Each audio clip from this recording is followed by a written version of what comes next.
छात्रों, आप सबको मेरा नमस्कार। मैं रामकृष्ण हूँ। मंगलुरु विश्वविद्यालय के तृतीय सेमेस्टर बीबीए विद्यार्थियों के लिए निर्धारित पाठ्यक्रम के अंतर्गत एकांकी रखी गई है। एकांकी संग्रह का नाम है इंद्रधनुष। उस एकांकी संग्रह में पहली एकांकी है दीपदान। उसके बारे में आज मैं आपको बताने वाला हूँ। एकांकी संग्रह इंद्रधनुष। एकांकी सीखने का उद्देश्य सबसे पहले हमें यह जानना है कि हमें एकांकी क्यों सीखनी है। इससे हमें क्या होता है। अभिनय एकांकी का मतलब उससे सबसे पहले में अभिनय अभिनय करके हम दिखा सकते हैं कि एकांकी कैसे होती है। और नाटक और एकांकी के बीच का अंतर, यहाँ एकांकी एक ही अंक में खत्म हो जाती है। नाटक लंबे भी हो सकते हैं, जैसे जयशंकर प्रसाद के नाटक चंद्रगुप्त, स्कंदगुप्त आदि। यहाँ एकांकी में विषय वस्तु बहुत कम होती है। पहले एकांकी के बारे में जानना इसका प्रमुख उद्देश्य है। दूसरा, एक ऐतिहासिक एकांकियों का महत्व समझाना। एकांकियों के कई प्रकार है, सामाजिक, पौराणिक, ऐतिहासिक, धार्मिक आदि। यहाँ जो एकांकी आपके लिए निर्धारित है वह है एक ऐतिहासिक एकांकी। इसके बारे में समझाना। ऐतिहासिक एकांकी पढ़ते समय हमें इतिहास का ज्ञान भी मिलता है और देश प्रेम की आवश्यकता समझाना। इस एकांकी में हमें देश प्रेम के बारे में भी, देश प्रेम का ज्ञान भी प्राप्त होता है। इसे विद्यार्थियों तक पहुंचाना इस एकांकी को पढ़ाने का प्रमुख उद्देश्य है। और इस एकांकी सीखने के बाद क्या-क्या परिणाम निकल सकते हैं। ऐतिहासिक नाटक का महत्व समझ पाएंगे छात्र। ऐतिहासिक नाटकों से क्या हमें मिलता है, क्यों पढ़ना चाहिए, हमारे देश के इतिहास को जानने से, हमारे विश्व के इतिहास को जानने से क्या फ़ायदा होगा, इस उनकी गलतियों से हम क्या पाठ सीख सकते हैं। ये सारी बातें, ये सारी जानकारी हमें ऐतिहासिक नाटकों से या एकांकियों से मिलती है। और इस एकांकी से संबंधित पन्ना की जो स्वामी निष्ठा है उससे उसके बारे में जान पाएंगे और उसकी तारीफ करेंगे। देश प्रेम और कर्तव्य निष्ठा का महत्व समझ पाएंगे। अंतिम रूप से हमें सबसे पहले क्या करना है, देश प्रेम को, देश के प्रति प्रेम होना चाहिए और देश के लिए अपना कर्तव्य निभाना चाहिए। और इसका ज्ञान, इससे संबंधित स्फूर्ति हमें इस एकांकी को पढ़ने के बाद ज़रूर मिलने वाली है। हम देखेंगे इस नाटक के रचना दीपदान। अब जो नाटक या एकांकी हम पढ़ने जा रहे हैं, इस एकांकी के रचनाकार है डॉक्टर राम कुमार वर्मा जी। उनका भावचित्र आप देख रहे हैं। इनका जन्म 1905 ईस्वी को हुआ। जन्म स्थान है कानपुर। और इन्होंने कई रचनाएं की है, कई एकांकियों की रचनाएं की है। उनमें प्रमुख रूप से बादलों की मृत्यु, पृथ्वीराज की आंखें, कौमुदी महोत्सव आदि प्रसिद्ध है। और उन्हें पद्म भूषण उपाधि से भी नवाजा गया है। आगे देखेंगे दीपदान एकांकी की क्या अभी हमने देखा एकांकी की क्या विशेषताएं होती है। अब हम देखेंगे दीपदान एकांकी की क्या क्या विशेषताएं है। पहले, यह एक ऐतिहासिक एकांकी है। इस नाटक में कभी-कभी नाटक शब्द का प्रयोग करते हैं, लेकिन यह तो एकांकी है। त्याग, बलिदान, देशभक्ति, कर्तव्य निष्ठा चित्रित है। हम त्याग के बारे में यहाँ पन्ना का उदाहरण दिया है। पन्ना के माध्यम से उसका त्याग और बलिदान, देशभक्ति से संबंधित और हमें कैसे कर्तव्य निष्ठ होना चाहिए देश के प्रति, इसका ज्ञान हमें मिलता है। पन्नाध्याय की स्वामी निष्ठा चित्रित है और बनवीर की क्रूरता। अच्छे लोग और साथ साथ बुरे लोग भी होते हैं समाज में, उनकी क्रूरता का ज्ञान भी हमें इस एकांकी को पढ़ने के बाद प्राप्त होता है। बनवीर की क्रूरता और अधिकार लालसा का वर्णन है, क्योंकि इस एकांकी में बनवीर खलनायक के रूप में चित्रित है। नए शब्दों के अर्थ, ये एकांकी पढ़ने से पहले हमें उस एकांकी में प्रयुक्त नए नए शब्दों का अर्थ जानना आवश्यक है। तब हम अच्छी तरह से लेखक या एकांकी का क्या बताने का प्रयास कर रहे हैं उसे अच्छी तरह से हम समझ पाएंगे। नए शब्दों के कुछ अर्थ इस प्रकार है। संग्राम का अर्थ है युद्ध। संग्राम, युद्ध। क्षत्राणी मतलब है क्षत्रिय कन्या, क्षत्रिय स्त्री को हम क्षत्राणी बोलते हैं। दूसरों का नमक खाना। नमक का मतलब है यहाँ उपो। नमक खाना का मतलब है दूसरों के ऋण में रहना, ऋण में रहना। हमला करना, यहाँ आक्रमण करना। धाय का मतलब है इस एकांकी में विशेष रूप से यह शब्द प्रचलित है, प्रयोग किया है। धाय का मतलब है एक सेविका या दासी जो बच्चों की देखभाल करती है, अपना दूध पिलाकर देखभाल करती है, ऐसी स्त्री को हम धाय कहते हैं। यहाँ पूरी तरह से बच्चों की माँ की तरह बच्चे की देखभाल करने वाली है वह धाय।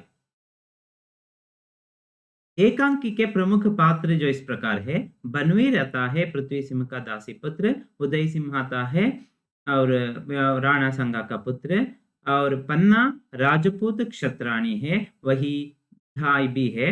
और कीरत बारी प्रमुख रूप से इस एकांकी में है जूठी पत्तल उठाने वाला। यहाँ जूठी पत्तल उठाने का मतलब है ये एंजल एलेना तोर, जूठी पत्तल उठाने वाला वह आदमी है, उसे हम बोलते हैं बारी या कीरत बारी।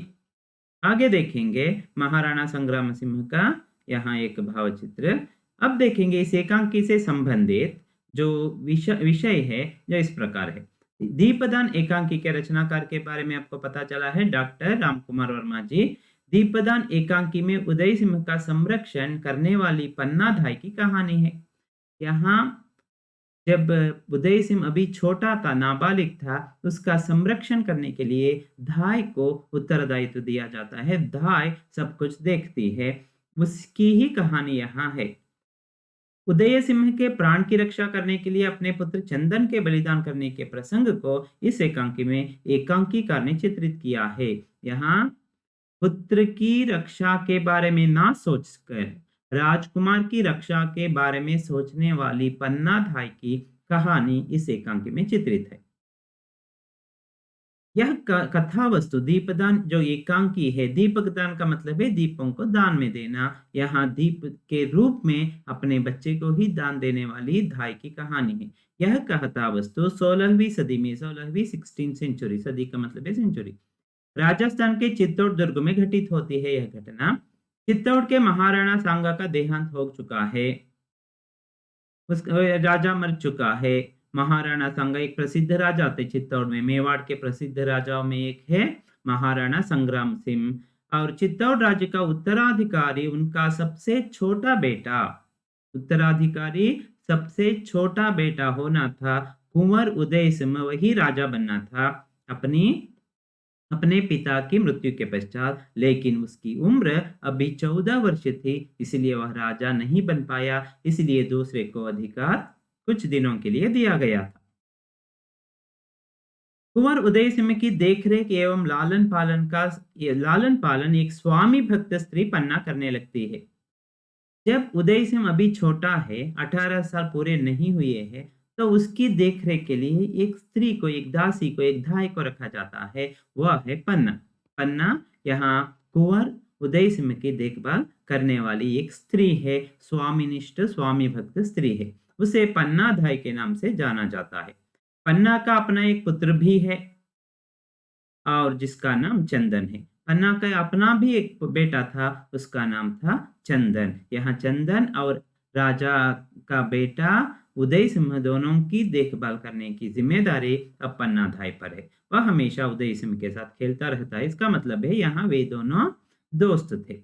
आगे देखेंगे, महाराणा सांगा की मृत्यु हुई है, उसके पश्चात उनके भाई पृथ्वीराज का दासी पुत्र बनवीर राज्य पर अपना अधिकार करने के लिए प्रयत्नशील हो जाता है। जब राजा, एक महान राजा का अंत हुआ, तो बाद में राजा बनने की होड़ चलती भी है ऐसे कुछ लोगों के बीच में। वह तब जो पृथ्वीराज का एक दासी का पुत्र था बनवीर, आप इस नाम को याद रखिए, बनवीर राज्य पर अपना अधिकार करने के लिए, अधिकार चलाने के लिए, अपने वश में लेने के लिए राज्य को प्रयत्न करता है। दीपदान की सारी कथा इन पात्रों के इर्द गिर्द घूमती है। इर्द गिर्द का मतलब है आसपास घूमती रहती है। यहाँ बनवीर का जो षड्यंत्र है, वह षड्यंत्र रचता है और अपने षड्यंत्र में सफल हो पाता है या विफल होता है, यही इस एकांकी की कथा है और चरम सीमा की स्थिति में आकर ठहर जाती है। आगे देखेंगे, दीपदान की संपूर्ण कथा कुंवर उदय सिंह के कक्ष में घटती है। देखिए एकांकी का है, एक ही अंक में पूर्ण होने वाली कथा इसमें होती है। यहाँ उदय सिंह, जो कुंवर उदय सिंह है राजकुमार, उसके कक्ष में, कक्ष का मतलब है उसके कमरे में यह पूरी घटना घटती है। रात्रि का दूसरा प्रहर है। यहाँ एकांकी में दिखाते हैं, जब आप किताब उठाकर पढ़ेंगे तो आपको ये सब कुछ दिखता है। रात्रि का दूसरा प्रहर है, वहाँ आप संवाद सुन सकते हैं, आप पात्रों को जीवित करके देख सकते हैं। वैसे एक एकांकी को पढ़ना है। रात्रि का दूसरा पहर है। दिन में 8 पहर होते हैं, रात्रि का दूसरा एक 9 बजे का समय होगा। नेपथ्य में नारियों की सम्मिलित ध्वनि एवं गायन का स्वर सुनाई दे रहा है। नेपथ्य का मतलब है पीछे, इसका मतलब है उस कक्ष से बाहर कुछ स्त्रियां, नारियां गा रही है और नाच रही है। गायन का स्वर सुनाई दे रहा है। उदय सिंह आकर पन्ना को बताता है कि बाहर सुंदर सुंदर लड़कियां माँ तुलजा भवानी के सामने नाच रही है। वह आकर बताता है अपनी माँ से, धाय से बताता है कि माँ देखो, बाहर सुंदर सुंदर नर्तकियां स्त्रियां नाच रही है, माँ तुलजा भवानी के सामने गा रही है, हम भी उसे देखने चलेंगे। और दीपदान कर रही है। आज दीपदान उत्सव का आयोजन हुआ है, हम भी उसे देखने के लिए चलेंगे, चलो माँ। इस प्रकार कुंवर उदय सिंह दाई को बुलाता है। वह पन्ना को भी अपने साथ नृत्य देखने के लिए ले जाने का जिद करता है। वह अकेले नहीं जा सकता, अभी छोटा है। पन्ना उसे अकेले छोड़ते नहीं थी, इसीलिए वह अपनी माँ पन्नाधाय को भी साथ में ले जाना चाहता है, जिद करता है, तुम भी चलो मेरे साथ, हम दोनों जाकर नृत्य देखेंगे, गाना सुनेंगे। और माँ तुलजा भवानी के सामने सभी नाच रहे हैं और आज बड़ा उत्सव हो रहा है पूरे राज्य में, दीपदान का उत्सव मयूरकुंड में। और किंतु पन्ना वहां जाने के लिए तैयार नहीं होती, लेकिन पन्ना को पता है कि राजकुमार की सुरक्षा ही उसके लिए सर्वोपरि है, सबसे पहला काम वही है। साथ ही साथ वह उदय सिंह को भी भेजना नहीं चाहती, वह खुद भी जाने के लिए तैयार नहीं होती, राजी नहीं होती। और राजकुमार या कुंवर उदय सिंह को भी भेजने के लिए तैयार नहीं होती, उसे भी जाने से मना कर देती है। वह उदय सिंह को समझाती है कि तुम चित्तौड़ के सूरज हो। उदय सिंह जब नाराज हो जाता है तो उसे समाधान करते हुए वो कहती है, तुम तो चित्तौड़ के सूरज हो, सूर्य के समान हो इस चित्तौड़ के, और इस राजवंश के दीपक हो। दीपक का मतलब है दीप दिया, दीपक भी हो, तुम्हें इस तरह नाच गाना देखने नहीं जाना चाहिए। देखिए क्षत्रियों का गुण हमें दिख रहा है। जो वे लोग थे, वे हमेशा युद्ध के बारे में सोचते थे, वीरता के बारे में सोचते थे, नाच गाने के बारे में उन्हें कोई रुचि नहीं थी। नाच गाना देखने नहीं जाना चाहिए, क्योंकि उन्होंने हमेशा बलिदान ही दिया है। जब आप उनका इतिहास पढ़ेंगे, मेवाड़ का इतिहास, तो उनके बलिदान की कथा ही मिलती है, ना कि उनके नाच गाने की। पन्ना की बात सुनकर कुंवर रूठ जाता है और बिना कुछ खाए पिए ही कहीं जाकर सो जाता है। पन्ना जब इस तरह कहती है, मना कर देती है बाहर जाने से, बाहर का मतलब है दीपदान उत्सव में भाग लेने से मना करती है, तो रूठ कर वह बिना खाए पिए ही जाकर कहीं सो जाता है। आगे क्या होता है? उदय सिंह के जाने के पश्चात रावल स्वरूप सिंह की बेटी सोना आती है। यहाँ रावल स्वरूप सिंह की एक बेटी का पात्र है, वो जो लगभग उसी उम्र के है जिस उम्र में अभी उदय सिंह है। वे दोनों दोस्त है, वह उदय सिंह की सहेली है, इसलिए दीपदान उत्सव में उदय सिंह को अपने साथ ले जाना चाहती है। उदय सिंह को भी साथ में लेने के लिए, यहाँ ले जाने के लिए वह आई है।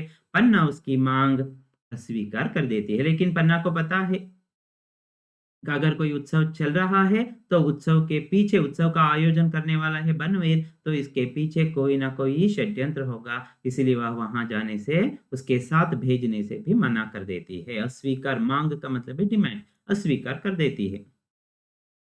दीपदान उत्सव के आयोजन के पीछे बनवीर के षड्यंत्र का अंदेशा, अनुमान हो जाता है। देखिए एक धाय कितनी बुद्धिमती है, उसे अनुमान हो जाता है, अंदेशा हो जाता है, शक हो जाता है कि पन्ना यहाँ जो दीपदान का उत्सव है, इसके पीछे किसी का षड्यंत्र होगा, शायद बनवीर ने ही कोई षड्यंत्र करने के लिए ऐसा इस उत्सव का आयोजन किया होगा। उससे उदय सिंह को दूर रखना चाहती है और इससे नाराज होकर सोना चली जाती है। सोना यहाँ नाराज हो जाती है, फिर भी यह परवाह नहीं करती, उसे जाने के लिए छोड़ देती है। इस प्रकार पहली एकांकी का पहला भाग यहाँ खत्म होता है और पूरी तरह से इसका सार हम देखेंगे क्या क्या है। महाराणा संग्राम सिंह की मृत्यु हुई है और उसके बाद बनवीर की अधिकार लालसा, बनवीर राजा बनना चाहता है, अधिकार हड़पना चाहता है, इसलिए वह कुंवर उदय सिंह की हत्या करने की भी शायद कोई षड्यंत्र रचने वाला है। उदय सिंह की हत्या की योजना और दीपदान उत्सव का आयोजन, इस दीपदान उत्सव का आयोजन शायद उस षड्यंत्र का ही एक भाग रहा होगा। अगले भाग में आपको पता चलेगा। एकांकी का सारांश और भी इस प्रकार है। देश प्रेम की भावना हमें पता चलता है। यहाँ पन्ना कहती है यहाँ नाच गाना नहीं, बलिदान के बारे में, युद्ध के बारे में, वीरता के बारे में हमें बात करनी है।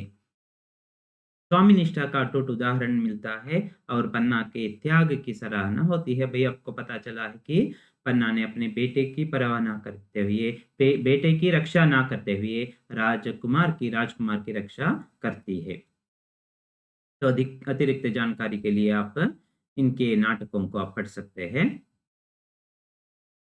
कुछ बहुविकल्पी प्रश्न है। उदय सिंह की हत्या करने का प्रयास कौन करता है? आपको पता है बनवीर ने यहाँ षड्यंत्र रचा था, तो सही उत्तर है बनवीर सिंह। उदय सिंह की रक्षा कौन करती है? क्योंकि उसकी रक्षा के लिए पन्ना को ही रखा गया था, पन्ना ही उसकी रक्षा करती है। कुंवर उदय सिंह के नामकरण का क्या उद्देश्य है? यहाँ वह बताती है। उदय सिंह से बात करें, वह तुम सूर्य के उदय का प्रतीक हो, सूर्य के उदय का प्रतीक, इसलिए उदय सिंह नाम रखा गया है। महाराणा सांगा कहाँ के शासक थे? मेवाड़ के शासक थे, मेवाड़ के शासक थे। उनका राज्य मेवाड़ था, राजधानी चित्तौड़। राणा सांगा के भाई का नाम है यहाँ पृथ्वीराज। महाराणा सांगा के भाई का नाम पृथ्वीराज था। इस प्रकार आपको पता है, तो आप इस एकांकी को एक बार पढ़िए और अगला भाग जो है उसे मैं अगली वीडियो में आपके सामने लाने का प्रयत्न करूँगा। तब तक के लिए आप सबको मेरा नमस्कार।